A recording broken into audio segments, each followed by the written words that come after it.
നമസ്കാരം.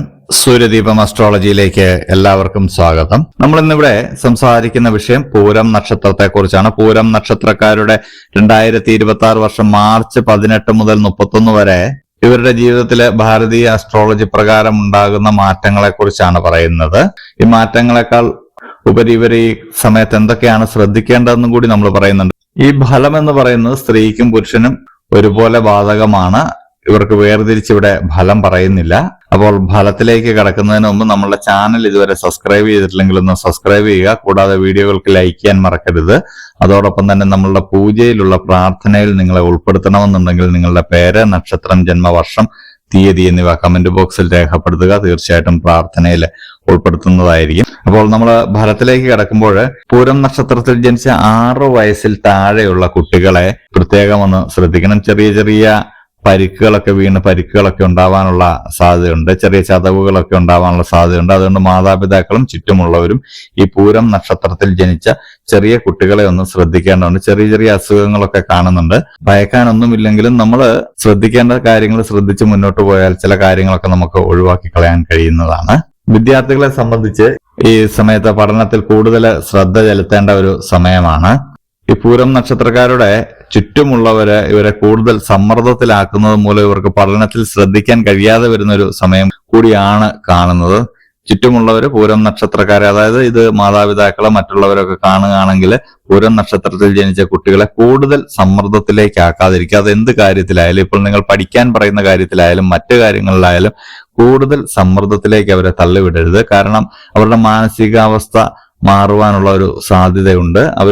കാര്യങ്ങൾ വിദ്യാർത്ഥികളെ പറഞ്ഞ് മനസ്സിലാക്കണമെങ്കിലും അത് അതിൻ്റെതായ രീതിയിൽ പറഞ്ഞ് മനസ്സിലാക്കുക. അവരെ കൂടുതൽ സമ്മർദ്ദത്തിലേക്ക് വിട്ടുകഴിഞ്ഞാൽ നമ്മൾ ഉദ്ദേശിക്കുന്ന ഫലമായിരിക്കില്ല ലഭിക്കുന്നത്, വിപരീതമായിട്ടുള്ള ഫലമായിരിക്കും ലഭിക്കുന്നത്. അതുകൊണ്ട് അതൊന്ന് ശ്രദ്ധിക്കണം. ഈ സമയത്ത് ആരോഗ്യത്തിന്റെ കാര്യം ഒന്ന് ശ്രദ്ധിക്കണം. ചെറിയ ചെറിയ രോഗങ്ങൾ പിടിപെടാനും ചെറിയ ചതവുകളൊക്കെ ഉണ്ടാകാനും ഒക്കെയുള്ള സാധ്യതയുണ്ട്. ഇഴജന്തുക്കളെയൊക്കെ ഒന്ന് പേടിക്കേണ്ട ഒരു സമയമാണ്. മാർച്ച് 18 മുതൽ 31 വരെ നിങ്ങൾ തീർച്ചയായിട്ടും ആരോഗ്യപരമായിട്ടുള്ള കാര്യങ്ങളിൽ നിങ്ങൾ തീർച്ചയായിട്ടും ഒരു ശ്രദ്ധ വയ്ക്കേണ്ടതാണ്. നിങ്ങൾക്ക് ഒരുപാട് കാര്യങ്ങൾ ഏറ്റെടുക്കുകയും അത് ചെയ്തു തീർക്കാൻ പറ്റാതെ വരികയും അതിന് സമയം പോരാ എന്നുള്ളൊരു തോന്നൽ വരികയും ചെയ്യുന്ന ഒരു സമയമാണ്. എത്ര അധ്വാനിച്ചിട്ടും നിങ്ങൾ ചെയ്തു തീർക്കേണ്ട കാര്യങ്ങളൊക്കെ ചെയ്തു തീർക്കാൻ പറ്റാതെ പോകുന്ന ഒരു സമയമാണ്. അതിന്റെ കാരണം ആകുലമായിട്ടുള്ള ചില ചിന്തകളാണ്. മാനസികമായിട്ട് ചില സമ്മർദ്ദത്തിലൂടെ നിങ്ങൾ പോകുന്നുണ്ട്. അതൊന്ന് മാറ്റി വയ്ക്കുകയാണെങ്കിൽ നിങ്ങൾക്ക് ഒരു പരിധിവരെ ജീവിതത്തിൽ വിജയം ഉണ്ടാവുന്നതാണ്. നിങ്ങൾ ഏത് മതത്തിൽപ്പെട്ട ആളായാലും ഏത് ഈശ്വരനിൽ വിശ്വസിക്കുന്ന ആളായാലും ശനിയാഴ്ച വ്രതം എടുക്കുന്നത് വളരെ നല്ലതാണ്. വ്രതം എടുക്കുക എന്ന് പറയുന്നത് ശാരീരികമായിട്ടല്ല, മാനസികമായിട്ടാണ്. ശാരീരികമായിട്ട് നിങ്ങൾക്ക് കഴിയുന്നത് പോലെ വ്രതം എടുത്താൽ മതി. അന്നേ ദിവസം നോൺ വെജ് ഉപയോഗിക്കരുതെന്ന് മാത്രം. എന്നാൽ മാനസികമായിട്ട് പൂർണ്ണമായിട്ട് നിങ്ങൾ ഈശ്വരനിൽ അർപ്പിച്ചു വേണം വ്രതം എടുക്കുവാനായിട്ട്. മറ്റുള്ള ചിന്തകളൊന്നും പാടില്ല. കുശുമ്പ കുന്നായ്മ, നമ്മളുടെ പ്രശ്നങ്ങൾ, അതൊന്നും പാടില്ല. എപ്പോഴും ഈശ്വര ഭജനമായിരിക്കണം ഉണ്ടായിരിക്കേണ്ടത്. നിങ്ങളുടെ ബിസിനസ്സിൽ കൂടുതൽ ശ്രദ്ധ കേന്ദ്രീകരിക്കേണ്ട ഒരു സമയമാണ്. ഇല്ലെങ്കിൽ നഷ്ടങ്ങൾ ഉണ്ടാവാനുള്ള ഒരു സാധ്യത കാണുന്നുണ്ട്. നിങ്ങൾ ചെയ്യേണ്ട ജോലികൾ നിങ്ങൾ കൃത്യമായിട്ട് ചെയ്യുക. മറ്റുള്ളവരെ ഏൽപ്പിക്കാൻ നിൽക്കരുത്.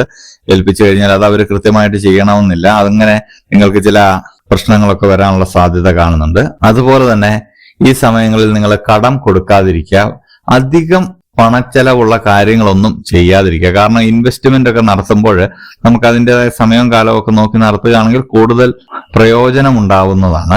ഇനിയിപ്പോൾ നമ്മൾക്ക് മാറ്റിവെക്കാൻ കഴിയാത്ത ചില പണമിടപാടുകളൊക്കെ നടത്തുകയാണെങ്കിൽ പൂരം നക്ഷത്രക്കാര് അവരുടെ ബീജമന്ത്രം 108 തവണ ഏകാഗ്രമായിട്ട് ജപിച്ചതിന് ശേഷം പണമിടപാടുകളൊക്കെ നടത്താവുന്നതാണ്.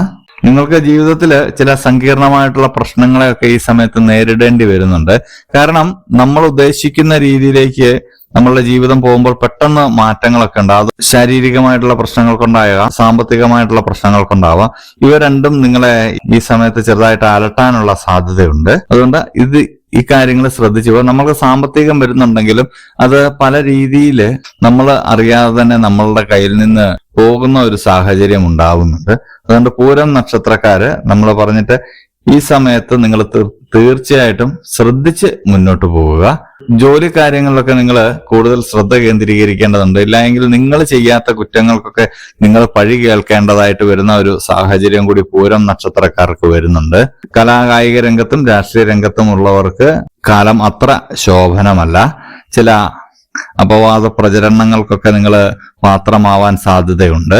അതുകൊണ്ട് ഓരോ കാര്യങ്ങൾ ചെയ്യുമ്പോഴും അത് കൃത്യമായിട്ട് പഠിച്ചതിന് ശേഷം മാത്രം ചെയ്യുക. ഈ സമയത്ത് നിങ്ങളുടെ ലഹരി പദാർത്ഥങ്ങളുടെ ഉപയോഗം കൂടുവാനും സാധ്യതയുണ്ട്. ഈ ലഹരി പദാർത്ഥങ്ങൾ എന്നൊക്കെ പറയുമ്പോൾ ഇത് പുരുഷന്മാർക്ക് മാത്രമാണെന്നോ വിചാരിക്കരുത്, സ്ത്രീകൾക്കും ബാധകമാണ്. നിങ്ങൾ ഈ സമയത്ത് ആരോടും അധികം നിങ്ങളുടെ രഹസ്യങ്ങളൊന്നും പറയാതിരിക്കുക. ഇത് വെച്ച് മുതലാക്കുന്ന ചില ആളുകൾ നിങ്ങളിലേക്ക് വരാൻ സാധ്യതയുണ്ട്. അതുകൊണ്ട് നിങ്ങളുടെ ജീവിത സാഹചര്യങ്ങളിൽ നിങ്ങൾക്ക് പറയണമെന്ന് തോന്നുന്ന കാര്യങ്ങൾ മാത്രം പറയുക, ഇല്ല എന്ന് തോന്നുന്ന കാര്യങ്ങൾ പറയാതിരിക്കുക. നമ്മളുടെ ജീവിതത്തിൽ പല മാറ്റങ്ങളും നമ്മൾക്കുണ്ടായിട്ടുണ്ടാവും, അതൊന്നും എല്ലാവരുടെയും എടുത്ത് പറയാതിരിക്കുക. നമ്മളുടെ ജീവിതം കൃത്യമായിട്ട് മുന്നോട്ട് പോകുവാനായിട്ട് ചില കാര്യങ്ങളൊക്കെ നമ്മൾ മറച്ചു വയ്ക്കേണ്ടി വരും.